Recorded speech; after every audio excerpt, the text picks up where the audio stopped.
historia editorial un poco revuelta porque pasé por 3 editoriales hasta que finalmente salió por Planeta. Todo esto en un proceso muy, muy rápido, muy intenso, el último mes prácticamente. Entonces la distribución ha sido un poco compleja, pero ya está llegando a las librerías más grandes. Oscar, principalmente ya entrando en materia, también pensando en lo que dice el libro, lo que tú haces es una revisión, podríamos decir incluso histórica, de el rol de los homosexuales en Chile y también, por supuesto, el encasillamiento en el cual se les ha ido convirtiendo también en una minoría, ¿no es cierto? No, yo no diría que el rol de los homosexuales en Chile, sino que la idea, la noción, las figuras que se han fraguado socialmente sobre la homosexualidad. Como que desde el estereotipo hasta las ideas médicas, sociales, los prejuicios, la manera en que se configura una sociedad respecto de una minoría, en este caso sexual. Y ese es el nudo del libro. Cómo se configura la sociedad con respecto a ciertas personas que son una minoría sexual. Sí, a mí me gustaría recoger algo que sale en la introducción, que justamente habla de esto. Dice, este no es un libro sobre una minoría, no es un libro que aborde la historia de unos pocos individuos aislados del resto. Este es un libro sobre una idea compartida ampliamente por una mayoría y la manera en que esa idea ha traspasado los siglos, determinando la vida íntima y pública de miles de hombres y mujeres. En el texto nos encuentra con cosas bien sorprendentes, como por ejemplo la historia de un psiquiatra, que no recuerdo el nombre, que estudiaba psiquiatría en la Universidad de Chile. Andrés Chiola. Claro. Sí, sí, esa historia un poco sirve como para ver hasta cuándo fue considerado un trastorno psiquiátrico en Chile, en la Academia Chilena, la homosexualidad. Generalmente se cita que en 1973 la Asociación Psiquiátrica Americana sacó de la lista de trastornos psiquiátricos la homosexualidad. Bueno, eso no tuvo muchas consecuencias en Chile porque esa tradición psiquiátrica, la influencia que tenía acá era muy poca.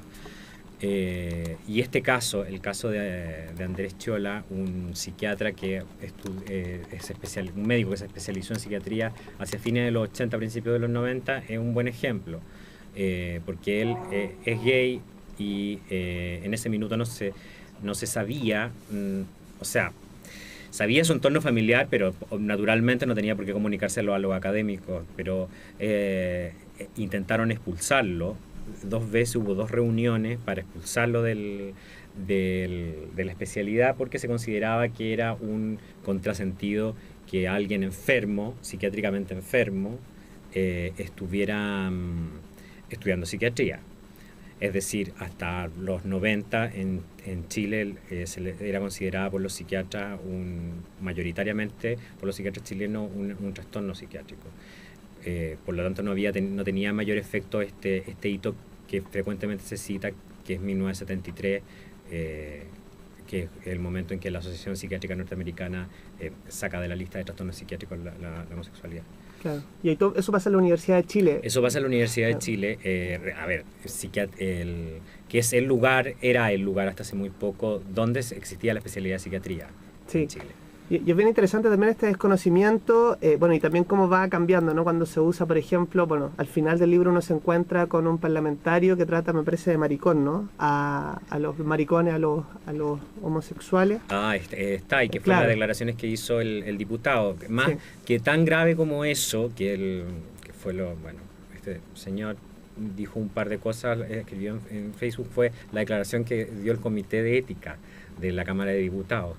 Que podríamos leerla, ¿o no? Sí. Dice, si bien el empleo de ciertos términos como negro, judío, cholo o maricones puede entenderse como ofensivo para algunas minorías raciales, religiosas o sexuales, según sea el caso, tal carácter dependerá del contexto y situación en que ellas son preferidas. Yo no sé en qué contexto judío es una mala palabra. Claro. Por ejemplo. Claro. Es muy interesante ese documento como ejemplo como del nivel intelectual de los diputados que componen esa comisión y como ejemplo de su del nivel de prejuicio que tienen, porque hay como todo un campo semántico que ellos lo dominan. Lo que están queriendo decir es que eso sí puede ser, todo eso puede ser insulto, y que sí, a veces pueden decirse y a veces no como insulto, una cosa rarísima. Claro. Ahora, en Estados Unidos y en Europa Occidental, en las grandes ciudades de Europa Occidental, la idea de minoría sexual aparece fuertemente a fines de la década de los 60, algo que en Chile no ocurre sino hasta los 90. Estamos hablando como de un desfase muy, muy largo, porque en Argentina el primer movimiento es en los 70, un movimiento real, político, con cierta consistencia. En Chile esto no ocurre así. Claro, y se podría asociar un poco a bueno, yo creo que bastante, ¿no? Que estábamos bajo una dictadura bien rígida en Chile hasta el año... Sí, 90. Se puede asociar a dos cosas. Primero, a un gobierno anterior de izquierda. La Unidad Popular era altamente homofóbica.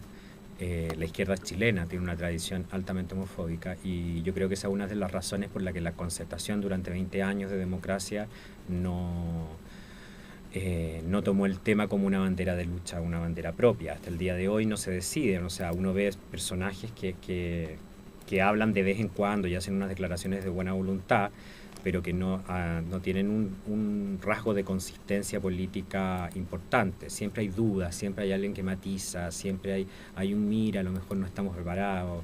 Siempre está el tema. Entonces, por una parte está eso, la dictadura, una dictadura que coartó los derechos políticos en general y que hizo una persecución política a su enemigo, y por otra parte estaba una cultura política de izquierda que tampoco tomaba el tema de las minorías sexuales como un tema propio, más bien todo lo contrario.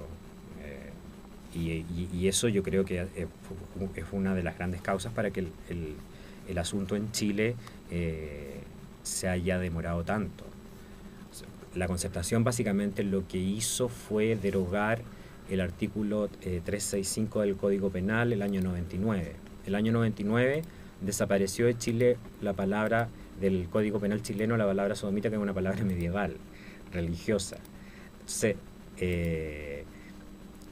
eso da luces sobre un aspecto cultural más generalizado y más transversal, independiente de la dictadura. O sea, claramente la dictadura tuvo un peso en cuanto no se conformaban movimientos políticos de ningún tipo.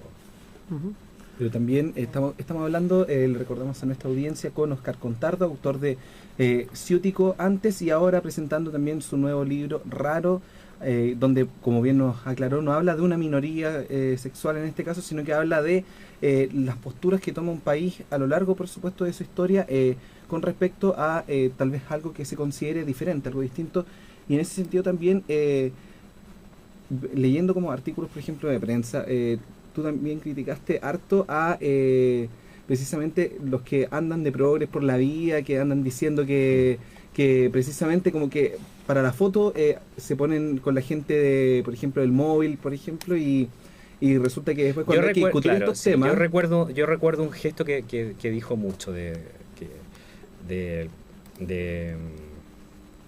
Ricardo Lagos Weber, que se presentan un proyecto, él lo apoya y al día siguiente echa pie atrás y después vuelve a apoyarlo, todo por una presión de ciertos grupos religiosos. Ese tipo de gesto, estamos hablando del año 2010, dice mucho de lo que significa el tema para ese grupo, que es básicamente un tema privado. Yo no tengo por qué dudar que el señor Lagos Weber tenga una cierta idea sobre el asunto, que lo más seguro es que esté a favor de un matrimonio igualitario, por ejemplo. Pero políticamente eso no se demostró con la firmeza que se debió haber demostrado en su momento. Ese tipo de dudas son cosas que indican mucho de la voluntad política de, en este caso, una persona vinculada a la izquierda o al progresismo.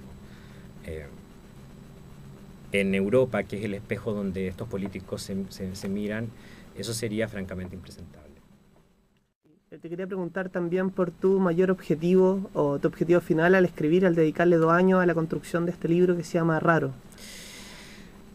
Sentar un precedente, hacer algo que nadie había hecho antes, abrir un tema, dar luces como para que otra gente investigue más. El libro opté por la nota a pie de página para la reafirmación de cada una de las cosas que se sostienen, de las afirmaciones, y como guía también.